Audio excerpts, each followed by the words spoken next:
Welcome back to another week. I'm Gaston Rossato. This is season 5, episode 7. And I'm Renzo Rossato, and this week we're staying in the 80s and we're taking a look at the 1985 Buick Riviera. That's right. It's not your grandfather's car anymore, right? We got this Radwood effect thing going on. These cars are up and popping. This one in particular, like most of our cars, has really cool history. We want to dig into some of that history. Yes. And the Riviera in general. That's right, guys. Great price point, great entry level car for anybody. I'm excited to get this one on the road. Hit that subscribe button for us, and let's kick it off.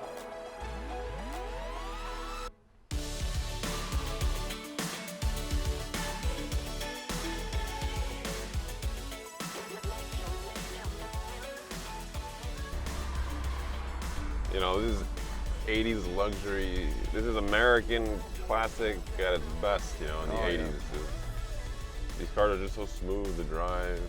These power steering or, you know, pinky. Just one pinky, it's all it takes. And these seats are extremely comfortable. Very comfortable. You know, I think cars were more comfortable back then than they are now. Oh, for sure. Now they're just bulky. You got these big center consoles. No center console here. You can have your legs wide open.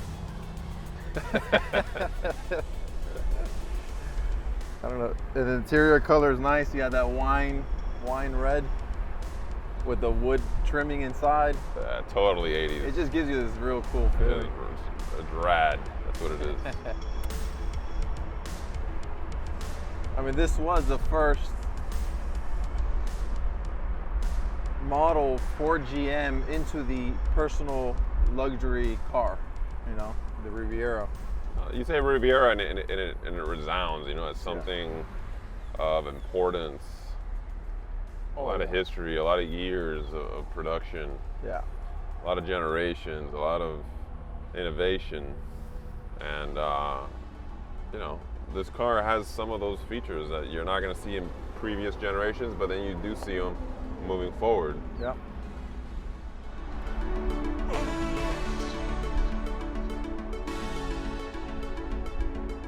You can see the advancements when you're looking into this interior. Like, oh, it's funny because yeah, you look at the AC functions. It's a touch sensitive. And it's touch sensitive screen, just like we saw in last week's episode with the Aston Martin Lagonda. Exactly. And it works. They're actually the same year. Yeah, you're right. They're both 85. They're both 85. So you have that touch sensitive AC control, the digital RPM and turbo boost. I mean, those are, power seats, power windows. You know. Power top. This is power steering, power brakes. It's a statement when you're driving this car. And I think it's still a statement today. But in a different way that we probably never would have thought of maybe 5 years ago. Yeah.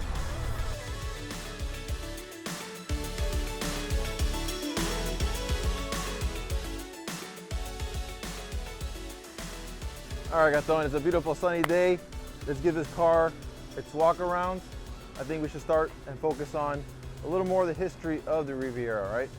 I mean, one of the things I noticed when I look at this car is that it focuses on what it is, the Riviera. It doesn't say Buick.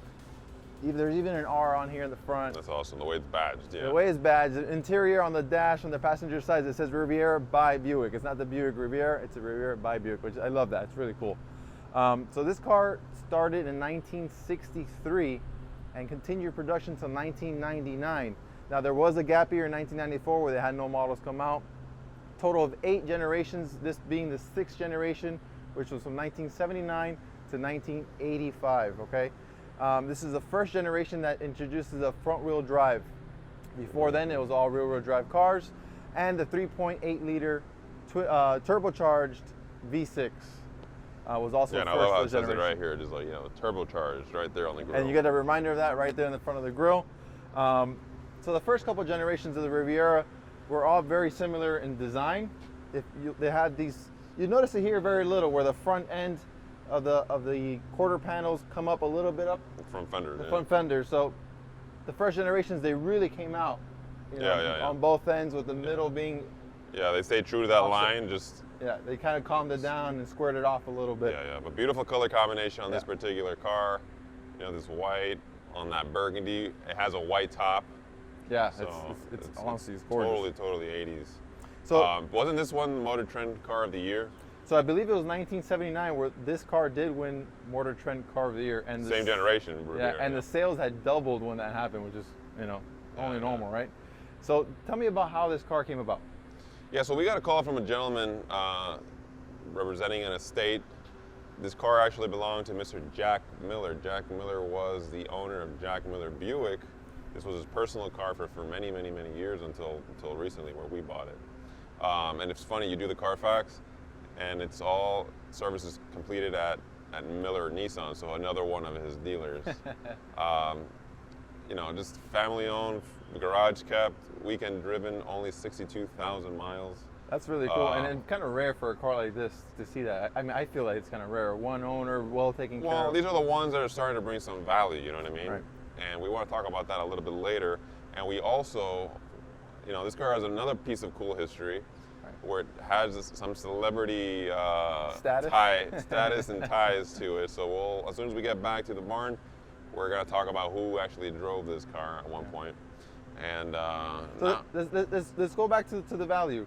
I mean, you're talking about a one owner, fully serviced, taken care of.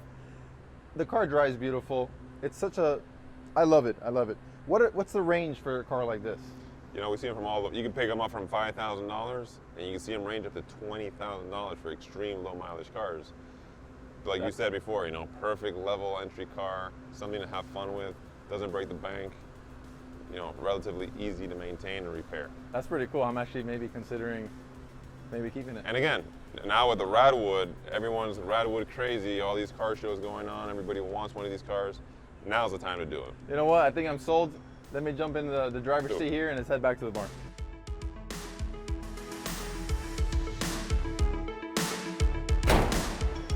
I definitely got to take this thing out on the weekend and enjoy it some more. So fun to drive, so easy to drive, so comfortable.